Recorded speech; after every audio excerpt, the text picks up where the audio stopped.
Hello cancer, welcome to गुरु माँ Hindi tarot. तो ये रीडिंग है इस बारे में कि उन्हें उनका कर्मा कैसे मिल रहा है।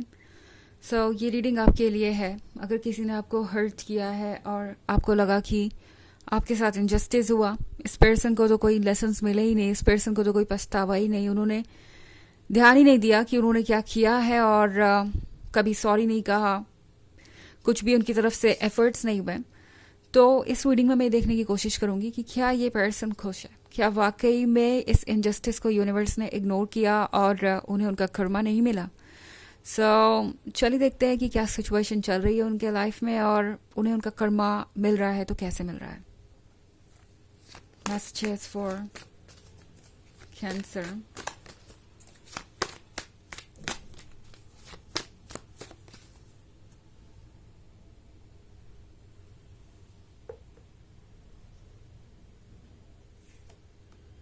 Six of Swords, Ace of Wands, Nine of Pentacles, Three of Cups, and the Moon. Okay. यहाँ पे हमारे पास है six of swords. Six of swords के साथ ये एक ऐसा पर्सन हो सकता है जो आपको लाइफ पे उस पॉइंट पे छोड़ के गया जब आप परेशानी में थे या जब आपको उनकी ज़रूरत थी। ये पर्सन शायद ये समझ रहा था कि परेशानियाँ सिर्फ इसी रिलेशनशिप में आ रही है, या आपके साथ रिलेशनशिप बहुत कॉम्प्लिकेटेड है, इस रिलेशनशिप को छोड़ के जाएंगे तो ये चैलेंजेस नहीं रहेंगे, कोई और कुछ ज़्यादा ही एफर्ट करेगा या कोई और उनसे कोई उम्मीद नहीं रखेगा, एक्सपेक्टेशन ही नहीं रखेगा। ये पर्सन ये समझ रहा था कि उन्हें एक परफेक्ट रिलेशनशिप मिलेगा और उसमें चैलेंजेस बिल्कुल भी नहीं होंगे। इस पर्सन को लगा कि आपके साथ उनका जो रिलेशनशिप है वो बहुत डिमांडिंग है, आपकी एक्सपेक्टेशन ज़्यादा है, या फिर आप उनसे उम्मीदें रखते हैं कठिन वक्त में साथ देने की। और इस पर्सन को लगा कि अच्छा होगा कि वो आपको आपकी परेशानियों के साथ छोड़ के कहीं दूर चले जाए, बिकॉज आफ्टर ऑल ये परेशानियां आपकी हैं, उनकी नहीं। बट अब इंटरेस्टिंग खबर यह है आपके लिए कि जिस परेशानी से ये पर्सन भागा था, जिन चीज़ों को ये अपने रास्ते से हटाना चाहते थे, जिन परेशानियों में ये आपको छोड़ के गए थे, उससे भी परेशानी यूनिवर्स, उससे भी बड़ी परेशानी यूनिवर्स उनके रास्ते में खड़ी कर रहा है और ये पर्सन उससे डील कर रहा है, बिकॉज अब उनके पास कोई चारा नहीं है।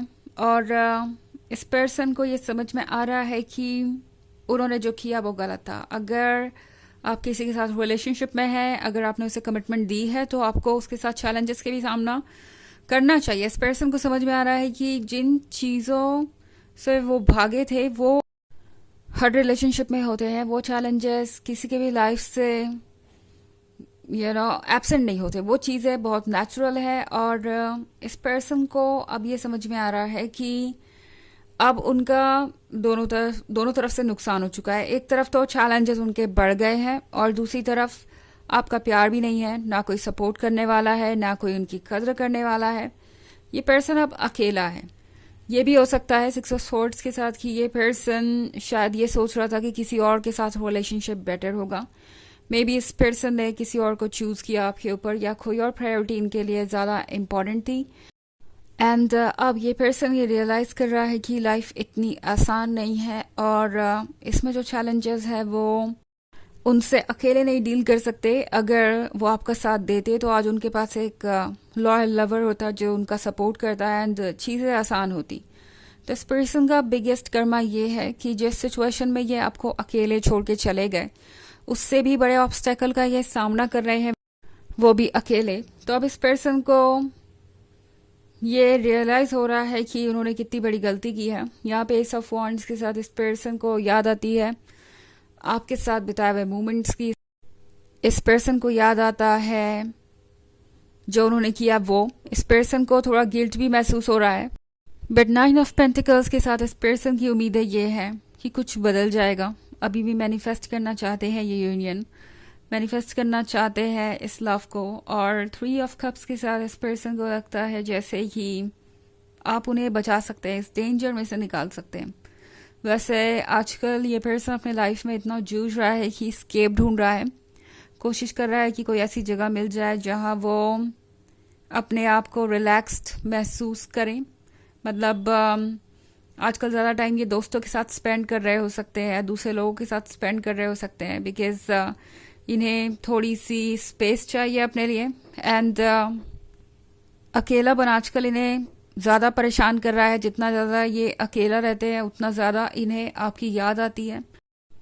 इन्हें अकेला रहना आजकल पसंद नहीं है और ये पर्सन चाहता है कि ये अपना ध्यान हमेशा डाइवर्टेड रखे, डिस्ट्रैक्टेड रखे।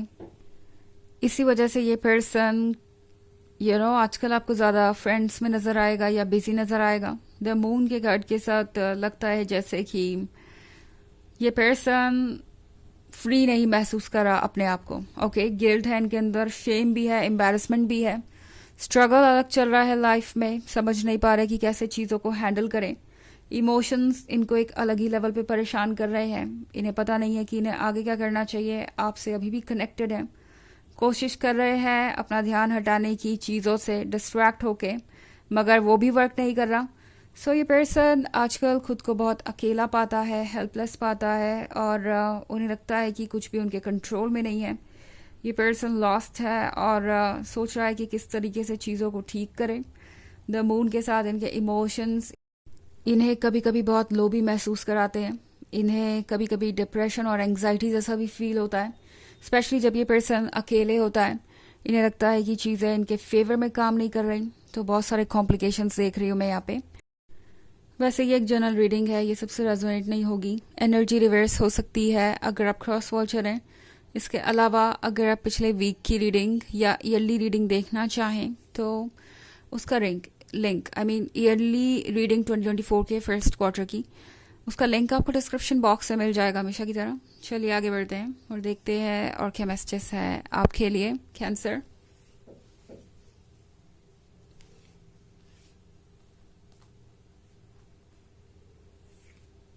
Three of Swords, Four of Swords, Three of Wands, the Tower, and Knight of Wands. Okay. Three of Swords के साथ अब हालात ऐसे हैं कि ये पर्सन यकीन नहीं करना चाहता जो हुआ उस पर। ओके, इस पर्सन के अंदर गिल्ट तो है ही है और ये भी नहीं मानना चाहते कि अब वो इस रिलेशनशिप में वापस नहीं आ सकते, बिकॉज फोर ऑफ सोर्ड्स के साथ उन्हें लग रहा है जैसे कि लाइफ और कॉम्प्लिकेटेड होती जा रही है। उन्हें समझ नहीं आ रहा कि वो क्या करें। इनफैक्ट थ्री ऑफ वॉन्ड्स का मतलब है कि ये पर्सन अभी भी इस रिलेशनशिप से कनेक्टेड है। वॉन्ड्स आपके रिलेशनशिप को दर्शाते हैं, आपके बीच की क्लोजनेस को। दूसरी तरफ हमारे बीच द टावर है, तो द टावर के साथ जो चेंज आया है उससे ये पर्सन अभी भी डील नहीं कर पा रहा, अभी भी कोप अप नहीं कर पा रहा, अभी भी उसी शॉक में है और अपने आप को कोस रहा है, अपने गलत फैसलों को। एंड मोस्ट इम्पॉर्टेंटली उन्हें चीज़ें और ज़्यादा इसलिए महसूस हो रही हैं क्योंकि वो अकेले हैं और उनकी परेशानियां और बढ़ती ही जा रही है। यूनिवर्स उन्हें काफ़ी हार्श तरीके से उनके लेसन सिखा रहा है और ये पर्सन उन्हें सीख भी रहा है बिकॉज उन्हें ज़रूरत है इसकी। अगला कार्ड यहाँ पे नाइट ऑफ वॉन्ड्स का है।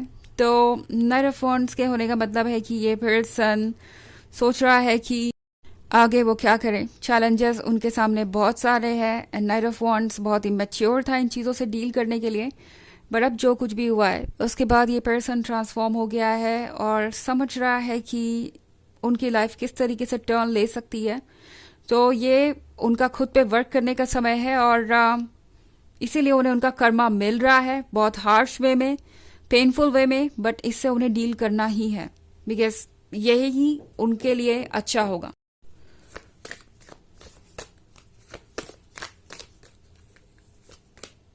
अबंडेंस। आपकी